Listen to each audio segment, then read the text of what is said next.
We're looking at homework from section 7.2. This is question number 15. The lengths of time in years it took a random sample of 32 former smokers to quit smoking permanently are listed.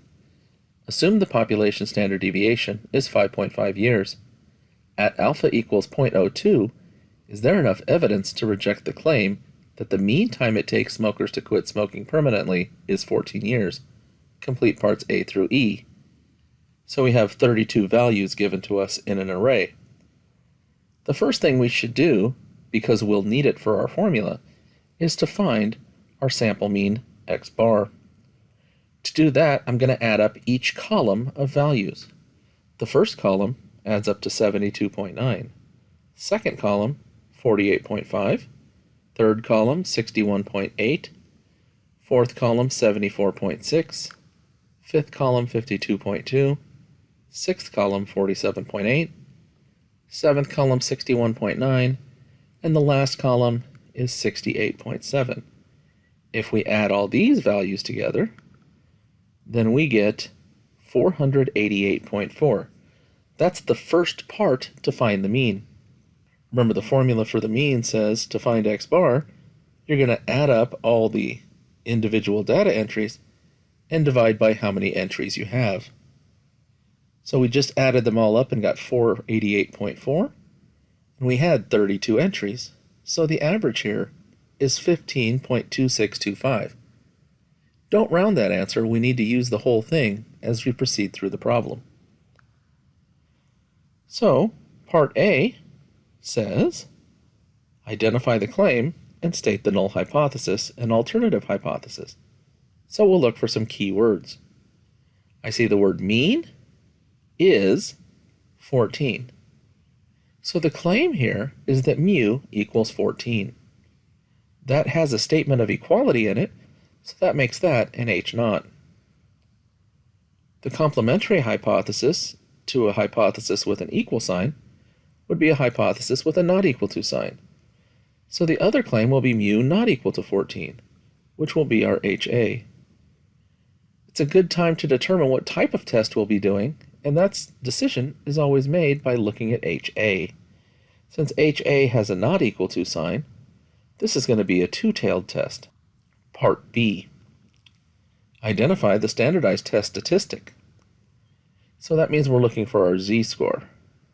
Z equals x bar minus mu of x bar over sigma of x bar, which in this case is going to be 15.2625 minus 14 divided by 5.5 over the square root of 32.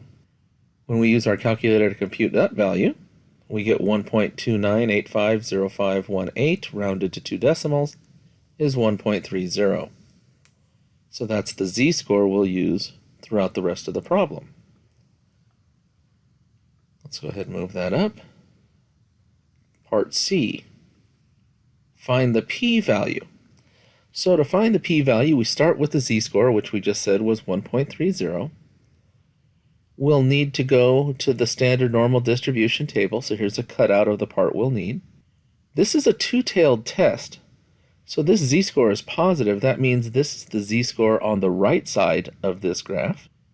So to find the area of the right tail using this z-score, we'll have to do 1 minus the table value. So the table value is 0.9032.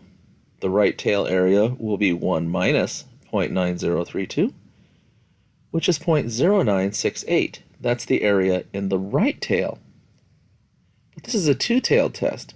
The p-value is the area of both tails combined. Because of symmetry, we know the other tail also has a value of 0.0968. So the p-value will be 2 times 0.0968, which is 0.1936. And that's our value for p. For parts D and E, decide whether to reject or fail to reject the null hypothesis, and interpret the decision in the context of the original claim at the 2% level of significance. So for part D, we're going to use the p-value decision rule that says to compare the value of p to the value of alpha, And based on which one's bigger, make your decision. So here, P is the 0.1936. The alpha is 0.02, and so P is greater than alpha. When P is greater than alpha, we fail to reject H naught. So we always make our interpretation in reference to the original claim. The original claim here was an H naught, mu equals 14. So we're going to fail to reject the original claim.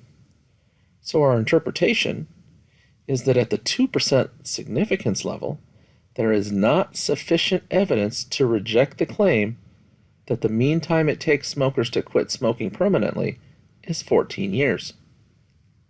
And that's your answer.